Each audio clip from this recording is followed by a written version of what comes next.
Hi everyone! Welcome to my video on do's and don'ts of online teaching.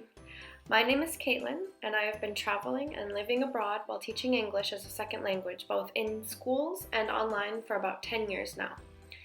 In this video, I'd like to break down some of the important do's and don'ts in a virtual classroom that will rely heavily on technology and creativity to maintain a positive teacher-student relationship. I'll start by breaking things down into two categories, off-screen and on-screen. Off-screen refers to the things you should do to prepare for your classes and any time you have between your classes, while on-screen refers to the actual class itself. So let me back it up a little and explain briefly so you know what the general picture looks like. So you're using your computer and your internet, you're in a quiet room and you're getting ready to teach an online class to a student somewhere around the world.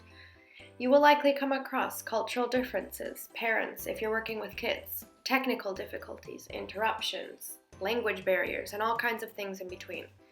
I will go over what I think are some of the most important do's and don'ts to set you up for success in your classroom.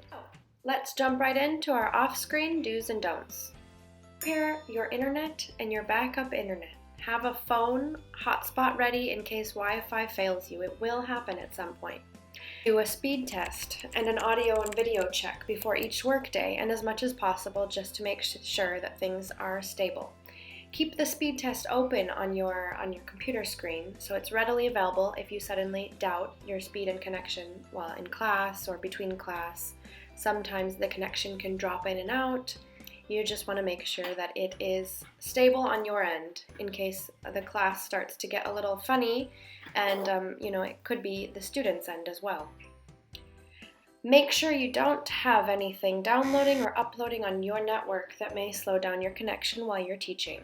Somebody else downloading on their computer, just make sure that there's nothing going on in your network that might interrupt. Sometimes if you're working simultaneously with somebody else in the house, you might have somebody in a meeting, which is using video upload as well, or audio, video calls, or whatever. Do plan time for meals. If classes cut into your meal schedule, depending on how your schedule looks and depending on how your breaks look, and often with this kind of work you can plan your own schedule, which is one of the biggest conveniences of teaching online. So you may have a very short break between classes. Sometimes the classes run back to back. It can be a quick break, but I would not recommend trying to squeeze in a snack or a meal, although it is possible and I have done it. But coming from experience, I'm recommending to plan your time for your meals. So if meals are important to you, plan a dedicated time where classes won't interfere and you don't have to have anything in your teeth during the next class where you only find out on the video. And also if snacks are important to you, choose something that won't leave you coughing for the next half hour. To my next point, do have water handy, but not too handy. You don't want it to knock over and spill straight into your keyboard while doing dramatic hand movements in class or dancing, jumping, whatever you need to do to get your students to interact and be excited and involved. Don't leave to do other things while you're waiting on your class. You might forget to enter your classroom. You might even forget that you're already in your classroom, but you're just not physically at your chair. Students may show up late, or sometimes they show up and they're still getting their microphone and video set up, so you may not see them or hear them, but they might be there. And when you're not there, it looks bad. So it's best to be present at your workspace, even if you do have the convenience of a wireless headset and mic so you can be walking around your house while waiting. But on that note, if you are going to walk around before or in between your classes, then it's really important to use timers. Do use timers. If you must step away from your workspace in between class or before the class. Now that we're prepared for class, let's go to class. Let's talk about our on-screen do's and don'ts. On-screen. Do a quick mental assessment of each student in your head. Evaluate the level of their English or whatever you're teaching them. level of their capabilities, so you know that you can adapt, or how you can adapt to their ability. This is especially important if you come across multiple students with different ages and levels of English in the same classroom.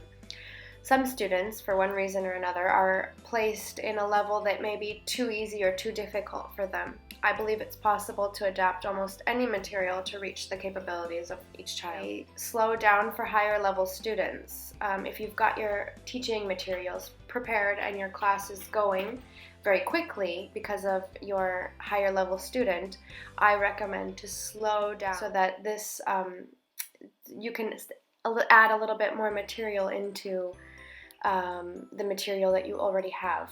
This will give you the chance to ask questions, create discussion, challenge the student a little bit further. Some teachers, on the other hand, finish quickly. They do finish their class quickly, and then they leave time at the end to develop further discussion with their student.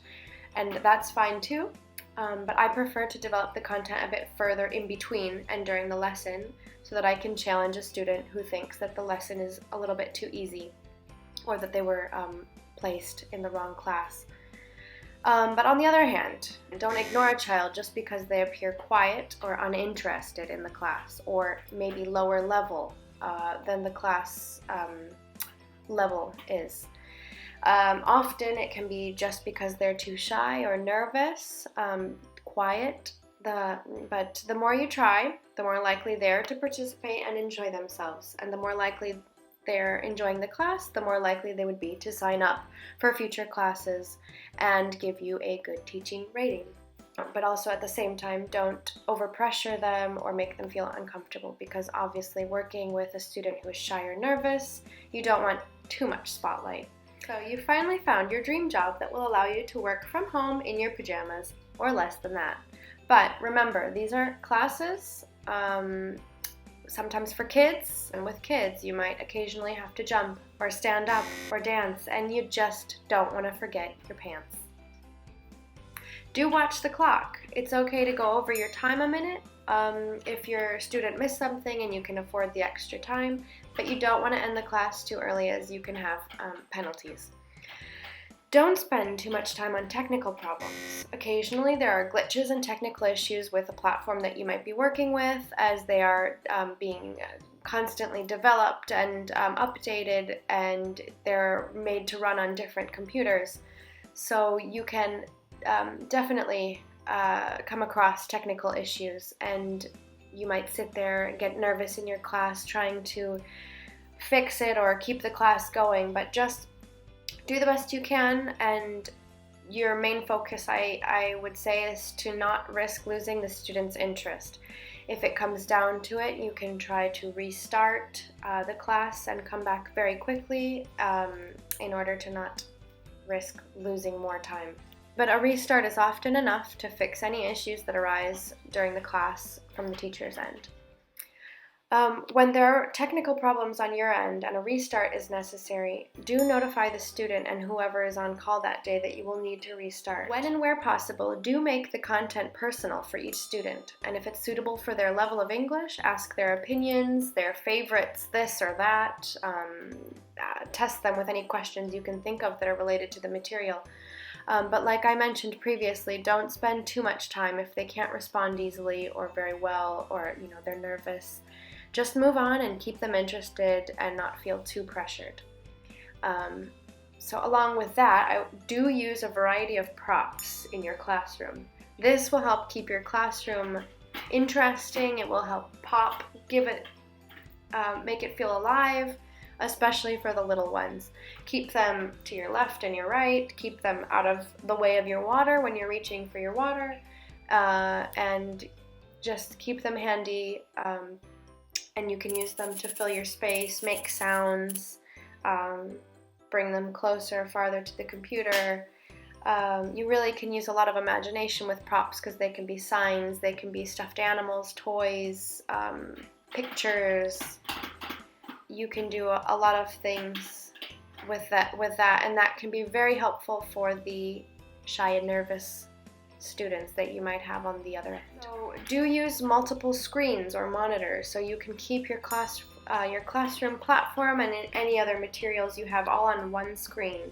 Keep it separate from your private browsing and other things that you might have open. I use a MacBook, and I know there's a very easy option to have different desktop screens, and that keeps the teaching material separate from all of the other windows and documents that you might have open,